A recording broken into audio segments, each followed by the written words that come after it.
चलो next question करते हैं, क्वेश्चन रीड कर लो। क्वेश्चन क्या कह रहा है? A car start from rest and moves with a uniform acceleration small A on a straight road with from time t is equal to 0 to t is equal to capital T. After that, a constant deceleration bring it to rest. In this process, the average speed of the car. Average speed क्या होती है? Total distance upon total time. लेकिन सबसे पहले आपको figure बनाना है। Figure में सबसे पहले आपको कार बनाना होगा। मैं ये कार बना दे रहा हूँ। ये ए पॉइंट है, ये ऑब्जेक्ट यानी कार रेस्ट पे है, उसकी इनिशियल वेलोसिटी क्या होगी? 0। यहाँ से एक्सेलरेट होता है, एक्सेलरेट होके बी पे पहुँचता है और बी पे ब्रेक लगाया जाता है। तो यहाँ पर इसकी वेलोसिटी बी पॉइंट पे वेलोसिटी एज्यूम करते हैं वी हो गई। ए से बी तक का एक्सेलरेशन ए है, क्वेश्चन में बोला हुआ है, देखो यहाँ पर लिखा हुआ ये एक्सेलरेशन, ठीक है। रेस्ट से चलना शुरू कर रहा है ए से बी, यानी ये जर्नी नंबर 1 हो गई। यहाँ से यहाँ तक टाइम कितना लगा? T is equal to 0 to T is equal to capital T. यहाँ से यहाँ तक का टाइम कितना लगा? कैपिटल टी, ठीक है। यहाँ टी इज इक्वल टू 0 है, यहाँ T is equal to capital T, तो जर्नी 1 का टाइम लगा कैपिटल टी। डिस्टेंस इसने ट्रेवल किया, एज्यूम कर लेते हैं हम S1, हम एज्यूम कर रहे हैं, ये चीज़ दी हुई नहीं है, ठीक है। अब यहाँ पर ब्रेक लगाया, ब्रेक अप्लाइड, ठीक है, ब्रेक अप्लाई किया गया, तो ऑब्वियस सी बात है ब्रेक एक रिटार्डिंग फोर्स है जो बैकवर्ड डायरेक्शन में लगता है, तो उससे स्पीड कम होती जाएगी, होते होते स्पीड कम होते होते उसकी स्पीड हो गई फाइनली सी पॉइंट पे 0। और यहाँ पर एक्सेलरेशन रिटार्डेशन हम मान लेते हैं A1, ठीक है, जिसका डायरेक्शन बैकवर्ड डायरेक्शन पीछे की तरफ होगा, ठीक है।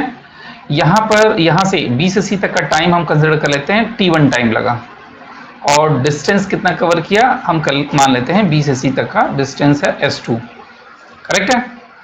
तो 2 जर्नी है, जर्नी नंबर 1 ये है, जर्नी नंबर 2 ये है।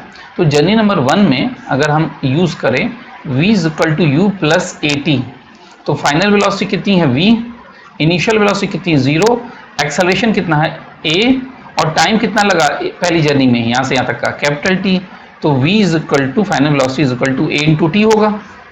वही चीज अगर जर्नी नंबर 2 में यूज किया जाए यही फॉर्मूला, तो ध्यान से देखो फाइनल वेलोसिटी क्या होगी? c की वेलोसिटी 0 हो गई, इनिशियल वेलोसिटी क्या होगी? v की वेलोसिटी, तो जो पहली जर्नी की फाइनल वेलोसिटी है वो सेकंड जर्नी की इनिशियल वेलोसिटी है, यानी ये वैल्यू कितनी हो जाएगी? यानी v इज इक्वल टू यहाँ पर u के बराबर होगा, इसकी फाइनल वेलोसिटी जर्नी नंबर 1 की फाइनल वेलोसिटी जर्नी नंबर 2 की इनिशियल वेलोसिटी होगी, यानी ये at के इक्वल हो गया। अब रिटार्डेशन हो रहा है तो ऑब्वियस सी बात है माइनस a1 होगा इनटू यहाँ से यहाँ तक का टाइम कितना लगा t1, तो इसको आप लिख सकते हो at is equal to a1 t1। सही है इक्वेशन? देख लो एक बार, चेक कर लो सही लिखा ना मैंने, कुछ गलती तो नहीं कर दी, ठीक है। तो at is equal to a1 t1, correct है। अब बात करते हैं डिस्टेंस की, डिस्टेंस कितना ट्रेवल करेगा? पहली जर्नी में डिस्टेंस का formula s is equal to ut plus half at square use करते हैं। तो जर्नी नंबर 1 में डिस्टेंस कितना हुआ? s1, इनिशियल वेलोसिटी कितनी थी 0, 1/2, एक्सेलरेशन कितना है a, टाइम कितना है t2 स्क्वायर, तो s1 की वैल्यू कितनी आ गई? ठीक है, s1 की वैल्यू आ जाएगी, मैं यहाँ लिख देता हूँ, s1 इज इक्वल टू क्या आ गया? Half at square. ये जर्नी नंबर 1 का था। अब जर्नी नंबर 2 की बात करते हैं, क्या होगा जर्नी नंबर 2 में? ध्यान से देखना, v square is equal to u square plus 2as क्या यूज करें? अगर फाइनल वेलोसिटी 0 है, 0 का स्क्वायर, इनिशियल वेलोसिटी कितनी है? at है का स्क्वायर, रिटार्डेशन हो रहा है तो -2a1 इंटू s2 ये यूज करेंगे, तो s2 is equal to a square t square upon 2a1, a1 use करेंगे। अब यहाँ पर a1 की वैल्यू देखो, यहाँ at की वैल्यू कितनी है? ये पूरी वैल्यू है, ये वैल्यू रख दो यहाँ पर। अगर मैं इसको ऐसे लिख दूं, क्या मैं ऐसे लिख सकता हूँ? at into at upon 2a1, तो क्या मैं इसको ऐसे लिख सकता हूँ? t1 is equal to at upon a1। देखो at अपॉन a1 की वैल्यू है t1 के इक्वल, इस पूरे की वैल्यू t1 के इक्वल होगी ना, तो s2 is equal to at into t1 upon 2, सही है, s2 की वैल्यू आई। अब एवरेज स्पीड का फॉर्मूला जो अभी हम लोगों ने लिखा था, average speed is equal to क्या होता है, total distance upon total time. Total time, total distance कितना है s1 plus s2, total time कितना है t प्लस t1, है ना।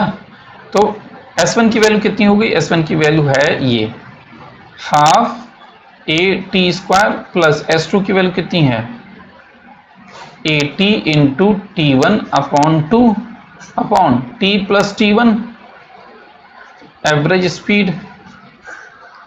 अब देखो एवरेज स्पीड, एक मिनट, एवरेज स्पीड का फॉर्मूला क्या हो जाएगा, कुछ कॉमन है इन दोनों में, 1/2 कॉमन है, a कॉमन है, t कॉमन है, बचेगा क्या t प्लस t1 आएगा अपॉन t प्लस t1, ये t प्लस t1 कटा, तो ये वैल्यू यहाँ लिख देते हैं। एवरेज स्पीड का फॉर्मूला क्या हो गया, वैल्यू कितनी होगी 1/2 a इंटू टी, कौन सा ऑप्शन है a इंटू टी, सी वाला ऑप्शन करेक्ट ऑप्शन है, ठीक है ना। चलो नेक्स्ट क्वेश्चन करते हैं।